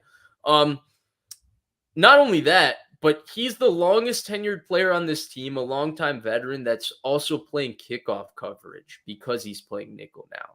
And he's also doing that without any complaints, without bringing it up. This is a contract year, veteran player, team captain who is doing this. And that tells you what kind of character is on this team. And that just tells you why. And that's where I don't like when we do this conversation, because I say all of this to say I don't like when we do this conversation is they're behind this quarterback, they're behind this quarterback. There's a lot of teams we can actually do that political conversation with. This is actually the rare team where the people seem to be so genuine and seem to care so much for each other. And as a fan, I find it very easy to root for, especially now that, athletes are no longer just superheroes to me. I've also grown up a little bit. I don't have that kind of childish, I guess, view of the NFL. It's really nice to just see all these guys who are genuinely nice and genuinely good people supporting each other. And it's an amazing culture that Lynch and Shanahan put together. And it's a fun team to root for because of that. Yeah. Oh, no question. And Jimmy Ward is an underrated great player. Great player. I agree with you. He's not just underrated. He's an underrated great player. It's hard to play free safety. He plays it well. He can play strong safety really well. He can play the nickel spot really well. In a pinch, they could play him anywhere in the secondary on any snap. Yeah. Or at linebacker. He played, even in 2018 when they tried to make Adrian Colbert their free safety, and Jimmy Ward was starting at outside corner and playing pretty well when he played outside corner. It's pretty impressive. Last question, I promise, Larry, we're nearing 2 hours. Again, time has really flown. Like, I've had a great time doing this stream, but we got to run it back tomorrow. And while you have unlimited endurance, Larry, your cardio is unbelievable when it comes to streaming. I don't have that level of cardio, so I got to recover fast and be ready for tomorrow and hopefully have some new things to say. But Addie G asked, and I think this is a question for Larry Krueger, would you trade Brock for 3 first-round picks if the team offered it? I don't want to get into that because it really is like, it's such a ridiculous debate. I'll say this. I do believe that a franchise quarterback, if he's truly a franchise quarterback, is worth his weight in gold. And so is Brock worth 3 first-round picks? Right now, he looks like a franchise quarterback. So I would say yes, he is worth 3 first-round picks. I wouldn't want to trade him. I look at him like a young Russell Wilson. I think in a lot of ways he reminds me of Russell Wilson, who reminded me of Joe Montana. In a lot of ways, Brock reminds me of Joe Montana. I'm old enough to have seen Joe Montana. And Joe Montana was underwhelming arm strength, but he made throws down the field all the time. Joe Is there Montana didn't look like a great athlete, but Joe Montana could escape the rush. I mean, a lot of the things that you say about Brock, you're like, wow, how's he doing this? Joe did these things. And it's like, he reminds me a lot of Joe, but I would say he also reminds me a lot of Russell Wilson, the bootleg game, the big hands. Brock's 6 feet. bigger hands than Trey Lance? Trey Lance is 6'4". Brock has bigger hands than Trey Lance. Hand size matters in your ability to control and direct the football through high wind. He's also got bigger hands than Joe Burrow and Patrick Mahomes. Yeah, I mean, and he's got a better 10-yard split than Mahomes or than Josh Allen. He has the same 10-yard split as like Saquon Barkley, I think. Let me ask you this. Is there a Hall of Fame quarterback that you wouldn't compare Brock to? I love the way Brock's playing. I love the way I'm messing with you. I can't even troll you because I said to Grant, his escapability reminded me of Mahomes. Grant's like, Mahomes. And then I go, his calmness when you're watching the camera from the end zone kind of reminds me of Rodgers. He's like, Rodgers.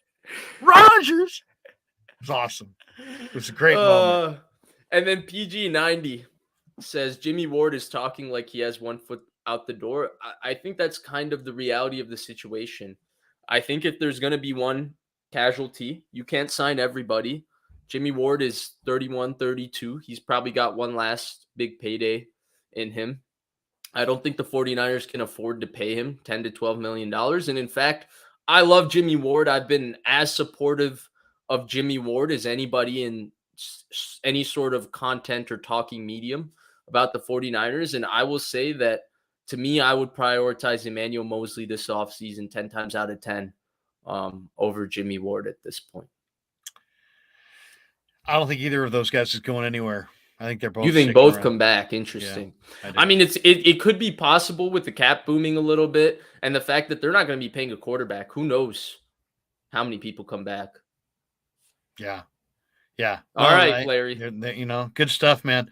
We'll do this again. We'll do this again tomorrow. We're back tomorrow. What are you thinking? We'll talk about the timing, I guess, off the air. But thank you, everybody, for joining. This was a 2-hour show. It doesn't get better than this. We have to thank the great Larry Krueger for being on here with us for 2 hours. That's incredible. Please like, subscribe, comment down below. Which Hall of Fame quarterback do you think Brock Purdy reminds you of? According to Larry, he's got some Rodgers, Mahomes, some Marino, Joe Montana, Russell Wilson, Fran Tarkenton. He's got it all. Roger Staubach, Johnny Unitas, name it. You name it all. But really, I appreciate all your support, and we will be back tomorrow on the channel of the Mr. 10K, Larry Krueger. Yep. See you there.